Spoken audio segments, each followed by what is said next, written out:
Быстрее, выше, сильнее. Этот олимпийский девиз в авиации работает не всегда.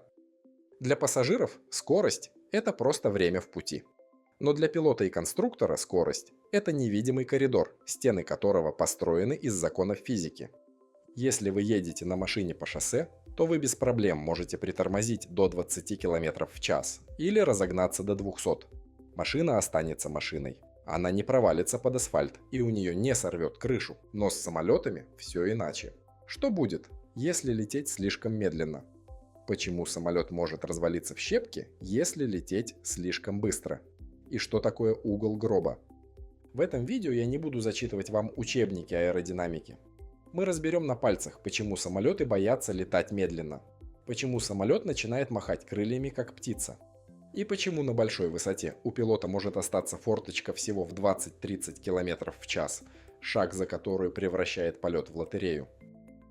Поехали!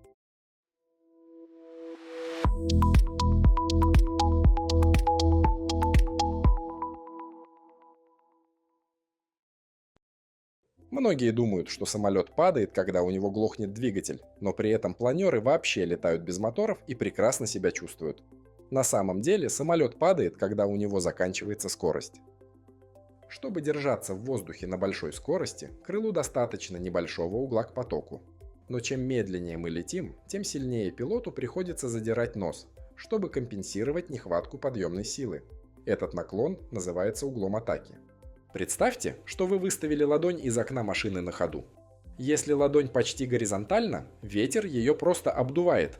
Но если вы начнете поднимать пальцы вверх, вы почувствуете, как ладонь давит вверх все сильнее. Это и есть подъемная сила. Но в какой-то момент, если вы повернете ладонь слишком круто, поток воздуха просто не сможет ее плавно облизать. Он начнет спотыкаться о край вашей руки и превращаться в хаотичные вихри. В авиации это называется сваливанием. Подъемная сила исчезает, а сопротивление воздуха растет лавинообразно. Но самое интересное для нас сегодня – это то, что происходит за мгновение до. Эти самые вихри с крыла начинают бить по хвосту самолета. Пилот чувствует это как сильную дрожь во всем фюзеляже. Это называется бафтинг. Бафтинг – это последний вежливый намек от самолета. Если пилот в этот момент не отдаст штурвал от себя, чтобы опустить нос и дать воздуху снова плавно обтечь крыло, самолет просто свалится с неба. Ладно, с медленным полетом ясно. Там мы просто проваливаемся в пустоту. А что мешает нам разгоняться до бесконечности? Ну, кроме мощности двигателя, конечно. Там, за чертой максимально допустимой скорости, нас поджидает множество разных явлений. Одно из них – флаттер. Крыло – это не жесткий рельс, оно упругое, и на определенной скорости набегающий поток начинает попадать в такт с естественными вибрациями крыла. Воздух толкает крыло, оно пружинит обратно, а поток подталкивает его еще сильнее. Это не просто тряска. Это процесс, который берет энергию воздуха и превращает ее в разрушение. В учебниках это называют самовозбуждающимися колебаниями. Если вы попали в зону флаттера, то у вас нет опции переждать. Металл просто не рассчитан на такие нагрузки. Крыло может разрушиться быстрее, чем вы успеете осознать, что происходит. Раз флаттер так опасен, как же самолеты до сих пор не развалились? У инженеров есть 3 главных способа борьбы. Если вы посмотрите на хвост старого самолета или элероны, вы заметите странные выступы. Это не антенны и не декор. Это противофлаттерные грузы. Иногда их просто закладывали внутрь крыла в виде стальных или свинцовых болванок. Мы просто уравновешиваем деталь так, чтобы набегающий поток не мог использовать ее как рычаг. Второй способ – жесткость. Чем выше жесткость крыла на кручение, тем выше скорость, при которой начнется флаттер. Инженеры стараются сделать крыло не просто прочным, а не скручиваемым. Для этого внутри него строят сложные кессоны. Это когда обшивка крыла и внутренние балки образуют жесткую полую конструкцию. Третий – гидравлика и демпферы. На больших лайнерах штурвал не связан с рулями-тросами. Между ними стоят мощные гидравлические приводы.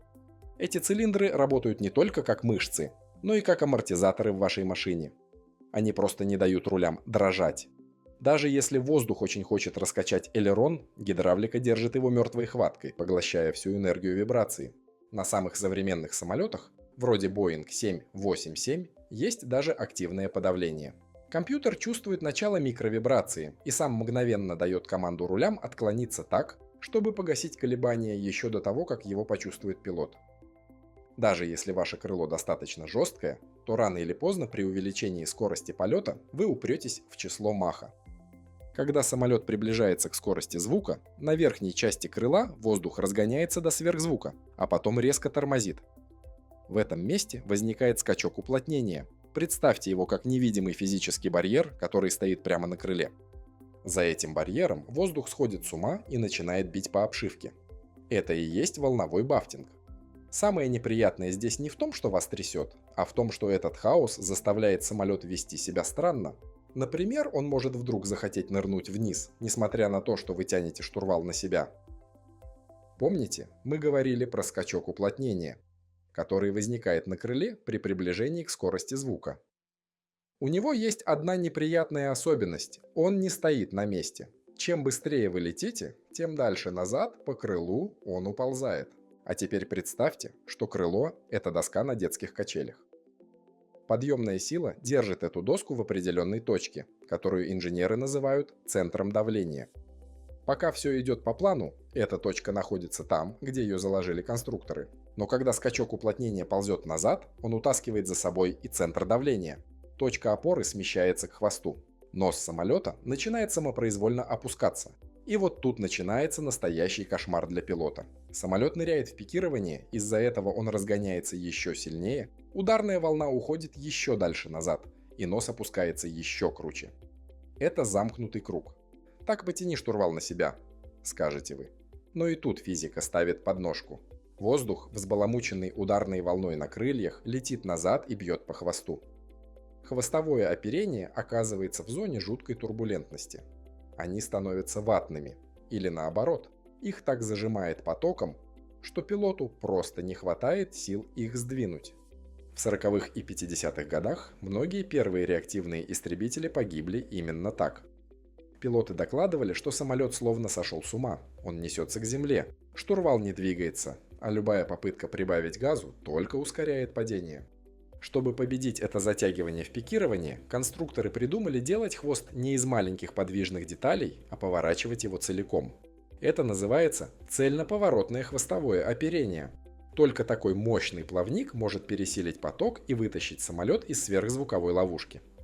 Кроме того, на скоростных самолетах начали применять стреловидное крыло. Но если вы думали, что тряска и ныряние носом – это все, что воздух может выкинуть на больших скоростях, то вот вам еще один фокус. Представьте, вы хотите повернуть налево, отклоняете штурвал, а самолет послушно поворачивает направо. Нет, это не поломка электроники, это реверс элеронов. Помните, мы говорили, что крыло упругое? Так вот, на очень высокой скорости давление воздуха на опущенный элерон становится таким сильным, что он работает как рычаг. Вместо того, чтобы поднять все крыло вверх, он просто выкручивает его заднюю кромку вверх, а переднюю вниз. В итоге крыло меняет свой угол атаки на отрицательный и вместо подъема проваливается. Что это значит для пилота? На определенных скоростях эффективность управления падает до нуля. Вы даете команду, а самолет не реагирует. А если разогнаться еще сильнее, наступает та самая точка реверса. С этого момента рули работают наоборот. Чтобы вы не оказались в ситуации, когда лево – это право, инженеры придумали хитрость. Если вы посмотрите на крыло современного Боинга или Airbus, вы заметите, что у него не один элерон, а несколько.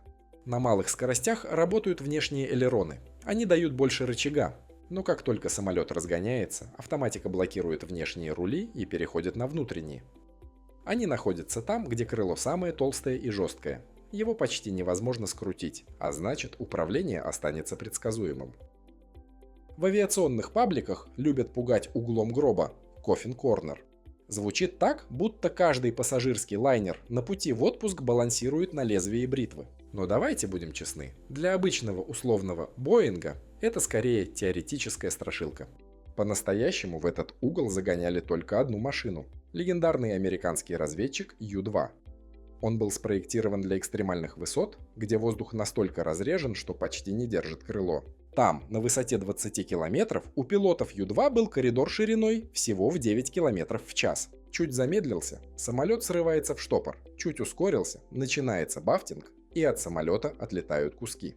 Современные гражданские самолеты летают на высотах, где между скоростью сваливания и скоростью звуковой тряски остается огромный запас, обычно в 100, а то и больше километров в час.